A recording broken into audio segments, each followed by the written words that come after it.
Good morning. Um, so this is my presentation. Basically, this is a very, very small part of what we are doing right now, and it is work in progress. Uh, this section I have taken from the study which we are doing, which is digital humanities study, and we are talking about gender, language, digital platforms, and a lot of other things. It's a very, very non-technical presentation. I'm sorry. But yeah, I hope to raise first thing as an educator, because I believe I am a teacher basically, is to raise the awareness, and especially because I'm coming from India, which is very diverse, very complex, and they are users of now digital platform. So I call myself Muggle because I teach in an engineering college. I'm from humanities and social sciences, and whenever we talk about humanities now, one of the biggest thing, one of the I think I'm very proud of my university is because we have started talking about gender, about communication, about language, in BTech level. And there are courses, there are structured courses for my engineering students and for my computer engineering students actually. And I'm teaching courses like gender and language and LGBTQ plus, and those kind of biases and prejudices and fallacies, how people use it, the language part of thing. So we have started doing that now. Uh, because this is a workshop and I've got 10 minutes now, let's just do a very small 30-second activity. Can you name 5 famous scientists? Five female scientists. Famous scientists. Famous or female? Famous. Mhm. Born alive. Rosalind Franklin. Okay. Marie Curie. Okay. But you've prompted us already. You're gonna women. Okay, and now name 5 women scientists. No? Oh, I think the first. Sorry. So that was. Rosalind Franklin. Thank you.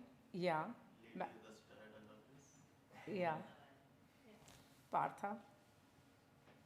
Indian women scientists. I'm sorry, I'm not, targeting you. Indian women scientists.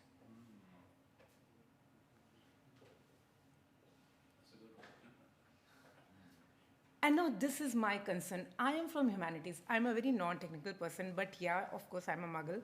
Now, and I teach in one of the most developed state in India. My university is 135th in ranking among 5,000 engineering colleges in India. And um, there are girls in my classes, in my classrooms, and I wanted them to have role models for my STEM students, especially girls. The journeys females they have taken in STEM, so that they will understand that it is not easy. Marriages, pregnancy, maternity leave, childcare, there are so many things, glass ceiling, slippery slope, so on and so forth. The second was I always wanted to tell stories of great women in STEM, and I wanted them to know the stories, because our stories are different than your stories, basically. And I wanted them to have this sameness of otherness, the kind of journey we take, which is very different than journeys you take or other people take, actually. And I also wanted them to know about the valuable contribution done by other gender. So this is one of my class, actually. So this is the problem of name 5 scientists. When I start my class, usually I start with, can you name 5 scientists? Most of them, they actually start with Einstein, Faraday, then Pythagoras, because they have done, those kind of things. And no female scientist. And when I ask them specifically, can you now name any 5 women scientists? Usually, most of them, they stop at Madame Curie. That's it. No, this is the human knowledge based system we are in. And I say, okay, fine, no problem. Go to Google. Google has got answer for everything. It knows how I can make pad thai, which I now love because I'm in London. And so Google has got all kind of answers. Can you go back to Google and then type it and bring the answers back to me? And these are the answers they get. And this is only one of the screenshots. There were like 3 pages, and then Ada Lovelace happened, actually. Uh, this is another one of the search result of famous scientists. It's not about Google. I was told that CRX is one of the most unbiased search engine, and I tried to search there. There was actually nothing. There was it was very, very unstructured. Um, Now, going further, I also try to search for USA SEO. You can do it. It's actually fun, Keep on searching for famous this, famous that, and then try to keep a tab when a female is popping out, and you will not get any females. So basically, search engines, see, the biases are not, basically they are very, very masculine. They are very, very male-oriented, I think. I will be talking about it. Again, no US SEO except couple of them are there. So this is going beyond actually STEM. Now, there are studies which have proved that gender stereotyping in search results actually shifts people's perception about the occupation. You start believing that there are actually no women scientists. And when I keep on asking why do you think you don't know the name beyond Madame Curie? Why do you think you can't name an Indian women scientist? My friends, they talk about because they have not done fundamental research, because they have not made any valuable contribution, because they are not there, because there are less females in STEM, which is actually true, and that's why we don't know about it, or because they are not in textbook. Now, I think, because I'm from gender studies background, I think textbooks are actually very androcentric. It's written by male authors, and I think, and that is why not a lot of mention about female scientists are there, or women in STEM is there. Now, it is a very, very new field, and especially studies of gender bias related with occupation still lack cohesion. My concerns are also about the subgroups. For example, Indian women STEM in USA, in UK. I'm not talking about Indian origin American women in STEM. I'm talking about Indian women in STEM in USA, in UK, in India. And this is most astonishing thing. 43% of STEM graduates are girls in India as opposed to 38% USA, with almost no role models. They don't know about any females who are doing very well in STEM who are from India. No mention in textbook, nothing. Now, I am also concerned about the representations within the group, the Dalit women and so on and so forth, which is very typical of a very complex country like India. So what it is doing is it's reinforcing the identity invalidation in digital spaces. So when there was not digital platforms, we were thinking that the digital spaces will be very unbiased, and it will actually stop these kind of propagation. But now we are saying it is not only propagating, but it is amplifying, and the validation is also happening again and again. A study found that highly gendered, so there are very few examples which I have taken from different, you must be knowing about it. A study found that highly gendered occupations like nursing, for example, where 80% plus workers are women, the images thrown up almost sort of mimic that mix quite well. But for an occupation like CEO, only about 10 or 11% of the images were female images. Whereas in reality, the data in the US at that time had 27% of CEOs as women. So this was the problem with, there are problems with voice recognition, image.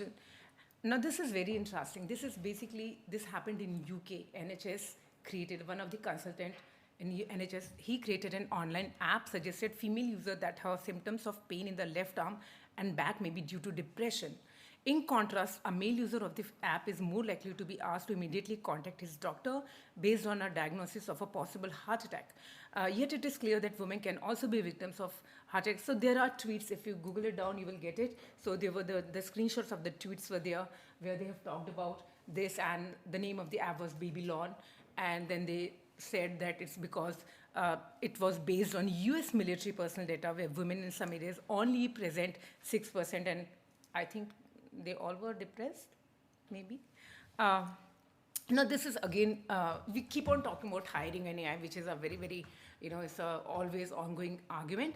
And LinkedIn also recently discovered that more men than women were shown open positions simply because men were more often seeking new job opportunities. They were also shown more high-paying jobs than women. This was one of the blunder which they said, okay, yeah, we have done that, and now we are trying to rectify it. The third is a very, very famous example of banking, of the Apple credit card. It ran into major problems when users noticed that it seemed to offer smaller lines of credit to women than to men. Now, this is so interesting because this was Apple credit card. So when people started talking about it, they said that it's not because of us. Goldman Sachs is running this credit card. So the problem is with Goldman Sachs because they have done it. Now, this is one of the problems with biases. who is accountable? Where does this accountability lies? So Goldman Sachs said that no, we are not taking any data about gender, about sex, about marital status.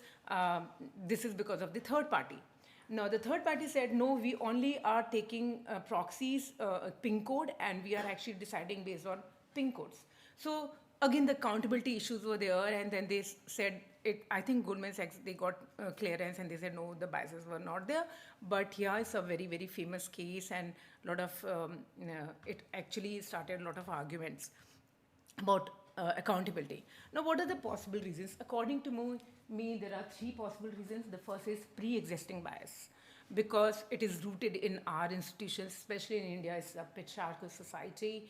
The social conditioning is such, the cultural upbringing is such, our practices, our attitudes are such. The second is technical bias. And you people are here and computer engineering from computer, and you know about the technical biases due to technical constraints and the decisions of the machine. And the third is emergent bias arising from the interaction between systems and users. For example, little bit manipulation. If I type women scientist, I do get result. But if I'm typing famous scientist, I don't get any females. So it is also how I am interacting with the machine actually.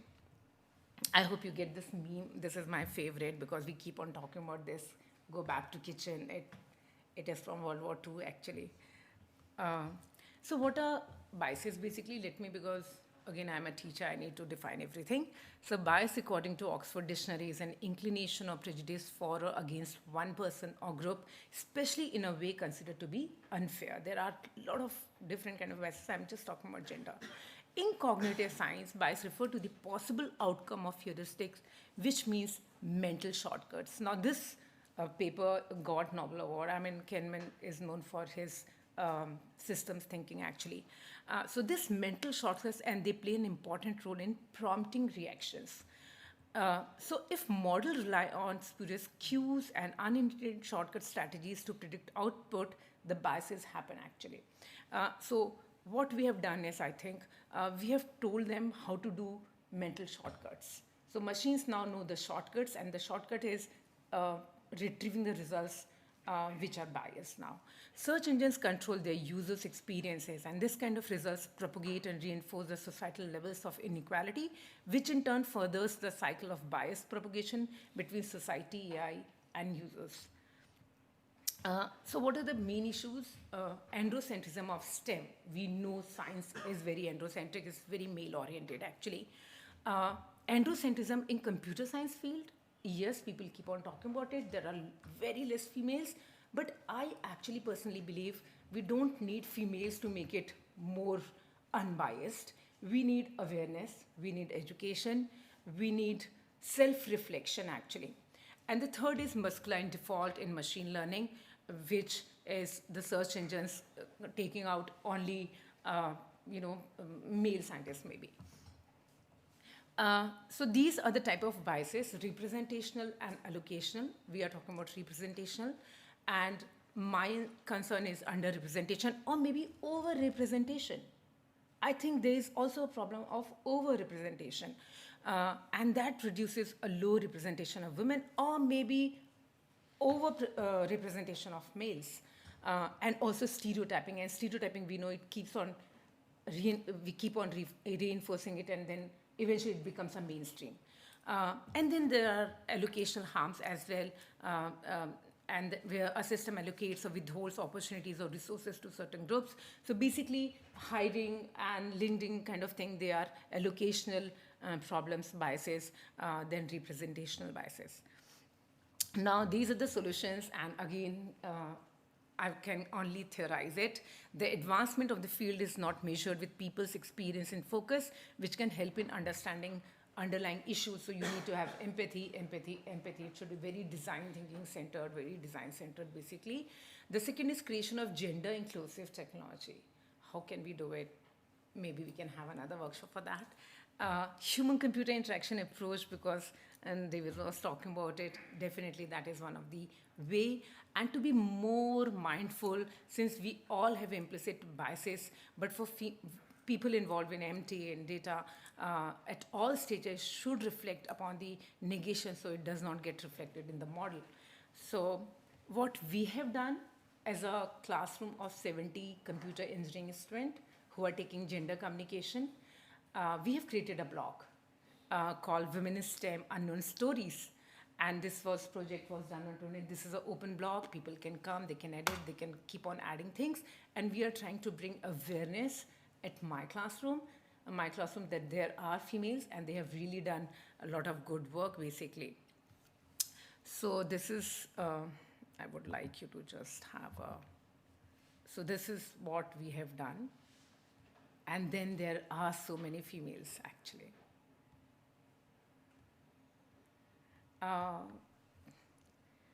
So I thought it is 5 minutes, and thank you so much for having me. Thank you so much.